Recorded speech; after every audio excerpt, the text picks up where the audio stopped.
This is the moment we all have been waiting for. That's why, tiniis ho namin yung ilang oras na pagpaparade kasi hindi kami sanay sa ganito. Pero tiniis ho namin ito, kung makikita nyo, konti na lang ho kami. Madilim ho yung aming, wala ho kaming lantern, sinadya namin. Kasi sadyang madilim yung aming Pasko. Nang dahil hindi po binibigay ng Administrasyong Aquino yung mga bagay na dapat naman ho talaga ay binibigay sa mga taong to. Kung nakikita ho ninyo, nasa mga noo namin, ang mga pangangailangan, kabuhayan, katarungan, pagkain at pabahay. Bakit sa ulo namin piniling inilagay? Kasi kahit nandito na ho kami nag-aaral, hindi matanggal sa isipan namin na isipin yung mga tao na naiwan sa Eastern Visayas. Mga taong wala ng bahay, mga taong walang makain, mga taong walang kabuhayan, at mga taong namatay ng walang katarungan. Namatay ho sila dahil vulnerable sila. Dahil merong pagkukulang ang administrasyon tungkol sa mga bagay na dapat nilang binibigay. At ngayon din po, masayang-masaya kami na andito kami, hindi dahil sa mga nakikita namin na ilaw, hindi dahil sa maraming tao yung nagpipicture, hindi rin dahil sa, finally, nakasali kami sa Lantern Parade ng Diliman. Masaya ho kami kasi ngayon maririnig nyo. Ngayon, maririnig nyo at papakinggan nyo talaga yung mga hinaing ng bawat estudyante galing sa UP Tacloban. Kasi nung nakaraang BOR meeting ho, gumawa kami ng manifesto kung saan doon ho namin, pinagpuyatan po namin. Thursday night po, December 12, alauna na kami nakauwi sa mga dorm namin para gumawa ng manifesto, para ipunin lahat ng mga hinaing ng bawat estudyante na hindi lang po para sa amin, kundi para sa lahat ng estudyanteng naiwan sa Eastern Visayas, sa lahat ng komunidad na naiwan po sa Eastern Visayas. Pero ano bang nangyari? Hindi ho na-discuss yung manifesto na binigay namin. Kasi po, meron daw mga bagay na mas importante. Tinanong ko po sa sarili ko bilang mag-aaral na hindi masyadong mulat sa politiko ng Diliman. Tinanong ko ho, ano ho ba yung mga mas importanteng bagay na i-discuss? Nalaman ho namin na approve na yung lab fee increase ng ChemEng. Tapos po, na-approve na din yung stiff-up reform. Hindi ko ho mapigilan maiyak nung araw na yon. Bakit po? Kasi feeling ko po, meron pang mas importanteng bagay para i-discuss. Hindi yung mga bagay na gagawa ng polisiya na makakaapak sa mga tao tulad ng mga estudyante. Kasi po, feeling po namin, yung Eastern Visayas po, yung buong UP Tacloban, isang campus po ang nawala. Isang campus ang nabura sa mapa. Pero ano yung unang i-discuss? Yung lab fee increase ng ChemEng? Mukhang hindi naman ho namin yun matanto, hindi ho namin maintindihan. At higit pa ho roon, merong mga tao galing sa komunidad ng Eastern Visayas na lumipat at nakikitira ngayon sa lupain ng UP Diliman. Andito ho sila nakikiisa sa Tindog dahil po naniniwala kami na kahit na naging biktima kami, hindi kami titigil na i-assert yung rights namin. Kasi karapatan ho yun, hindi mo yun kailangan ipagpalimos dahil dapat po yun binibigay sa'yo. Ngayon po, nakatayo kami dito. Kung makikita nyo naman ho, ang konti lang namin, di nga ata kami makakapa-open ng isang klase dito. Super konti lang ho kami, pero hindi ho nakikita sa kung ano yung bilang. Nakikita po sa kung ano yung nasa puso namin. Naniniwala po kami, we believe that Eastern Visayas deserves that the government should do something about it. There has to be a systematic way because we cannot sustain ourselves on charity. Even when you tell us that there are still funds coming from private donors, even when you tell us that these donors will never stop, na meron pa namang UP Alumni Association, na meron pa namang private entities who are willing to give their money to be able to take care of us. But the question is, why should we overburden these private entities when the state has the kind of responsibility to take care of us at the end of the day? Moreover, we believe the community of UP Diliman, we want to tell every one of you na kami ho, nag-aral kami, nagpapatuloy kami ng pag-aaral namin.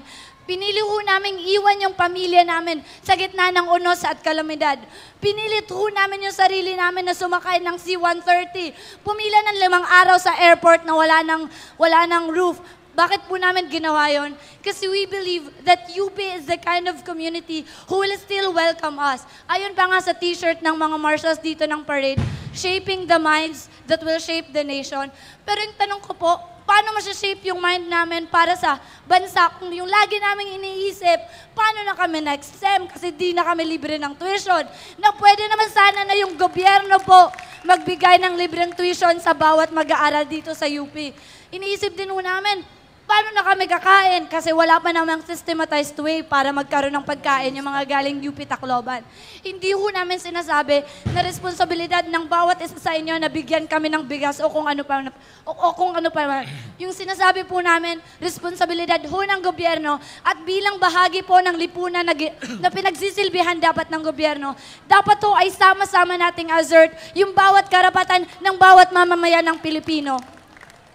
Kung iisipin nyo ho, masyado nang demanding yung mga taga-UP Tacloban sa dami ng binibigay, sa dami ng adjustment. Pero hindi ho kami nag-a-assert para sa sarili namin. Ina-assert po namin para sa mas maraming tao na naiwan sa Eastern Visayas. Mula sa Samar, Leyte at Biliran, may mga tao ho doon na naiwan dahil wala silang kapasidad na makapunta dito at makapag-aral. May mga estudyante rin po na hindi talaga taga-UP. Paano na sila? Wala na silang records, wala na lahat, kahit bahay. Nakita ho nila na yung mga classmate nila na wala ng bahay, nakita rin nila na nawala yung buhay ng classmates nila. Pero ano po ba yung ginagawa ng gobyerno natin? Binibigay niya po ang burden sa mga private donors sa other countries, sa iba-ibang mga states na nagbibigay ng donations. Pero we believe that that is not the solution. Because we believe at the end of the day that the state has to take care of its people because a government that should serve the people is something that is a true government at the end of the day. Tonight, I want to tell all of you that we will never stop to assert ourselves. Mainis na lang kayo sa pag-iingay namin, hindi kami titigil hanggat ibigay sa amin yung karapatan na hindi naman dapat pinapalimos. Why should we beg for something that we deserve at the end of the day as citizens of the Philippines? Diba? Marami ho sa amin dito hindi sanay sa ganitong activities. Even I myself, I was politically apathetic in Tacloban. But we are pushed beyond our limits. We are pushed to go out of our comfort zone because of what is happening, because of the inadequacy of the government to address our needs at the end of the day. You may see me as someone who's just a kid, who's too small to assert our rights, but we tell you, we will never stop to assert our rights. And we believe that you also should join us in asserting our rights. Because UP Diliman is a very influential community. Kung kami lang ho, magrarally sa Menjola, papauwiin lang kami ng mga pulis. Pero kung sama-sama ho tayong mag-assert ng rights natin, together in all sectors of society, from the teachers to the employees to the communities to the students and even to the UP administration, kung sasamahan niyo kaming mag-assert sa administration ng gobyerno, we believe that they will be forced to give us what we truly deserve. Tindog UP Tacloban! Tindog Eastern Visayas! Thank you. Ito And, sorry, before we end, UP Tacloban has made a song. This is from our hearts. This is something that we cannot anymore deny kasi galing ho to sa puso.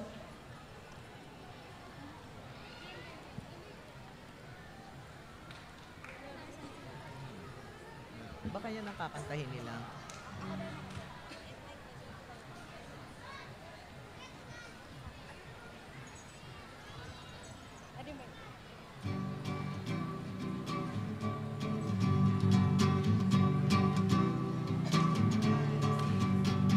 Tumindig laban sa komersalisasyon, ipaglaban ang karapatan sa edukasyon, magpunyagi sa sama-sama Panginoon. Sa ating problema, isa lang ang solusyon. Sa pagkakaisa, atin ang lakas. Sa pagtindig, atin ang tagumpay. Magsama-sama, tumindig at kumilos na. Lakas natin ay pagkakaisa. Magsama-sama, tumindig at kumilos na. Magkapit-bisig, pagkat tayo ang pag-asa.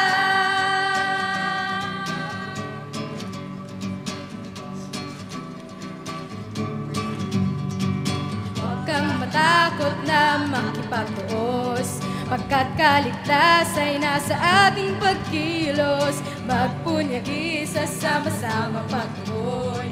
Sa ating problema ay isa lang ang solusyon. Pagkakaisa, atin ang lakas. Sa pagtindig, atin ang tagumpay. Magsama-sama, tumitig at kumilos na. Lakas natin ay pagkakaisa. Magsama-sama, tumitig at kumilos na. Magkapit-bisig pagkat tayo ang pag-asa.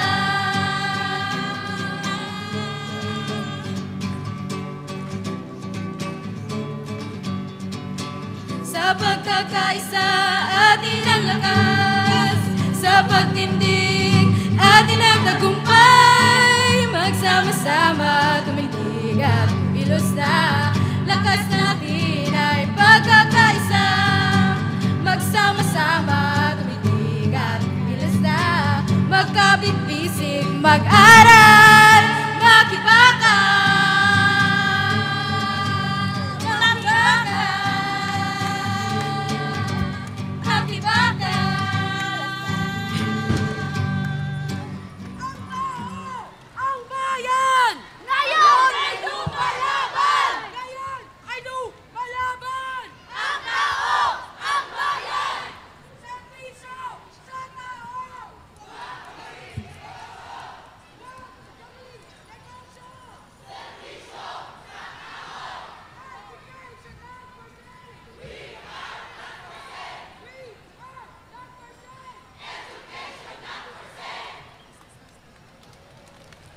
Mukhang hindi na kailangan.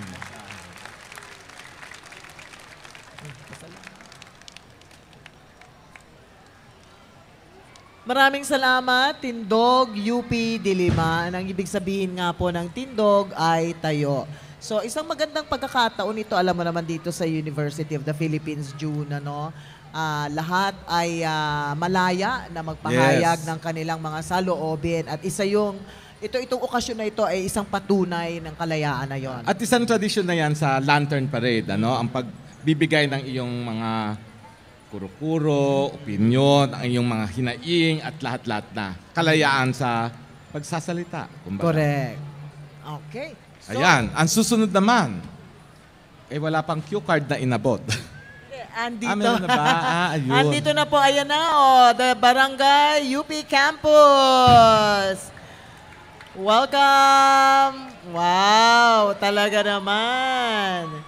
Ayan, ang kanilang Maalab na serbisyong Bumbero. publiko ng mapagkalingang campus, ang kanilang punong barangay, Isabelita Gravides. Mula sa ika-6 na sangguniang barangay UP Campus sa pangunguna ni punong barangay Isabelita P. Gravides, alay ang isang regalo mula sa puso ng mamamayan ng barangay UP Campus para sa ating mga kapatid na sinalanta ng bagyong Yolanda. Isang maalab at sinserong pagtulong sa pamamagitan ng pagbibigay ng pamaskong handog sa mga biktima ng ngit-ngit ng kalikasang hindi inasahan. Hangarin ng Barangay UP Campus na maging bahagi sa kanilang pagbangon at pagsisimulang muli ng isang ligtas, maunlad at magandang bukas. Nawa ang mga parol ng buong komunidad ng Universidad ng Pilipinas ay magsilbing simbolo ng pagkakapit-bisig ng lahat ng Pilipino na may layuning makapagbigay ng tunay na serbisyo sa komunidad. Mula sa Barangay UP Campus, aming dalangin para sa isang payak, ngunit makabuluhang pagdiriwang ng Pasko at isang payapa at ligtas na bagong taon na may hatid na pag-asa para sa lahat. Thank you. maraming salamat sa Maraming Barangay salamat UP po. Campus. Dahan-dahan baka malaglag. Malaglag. Siyempre, na-stress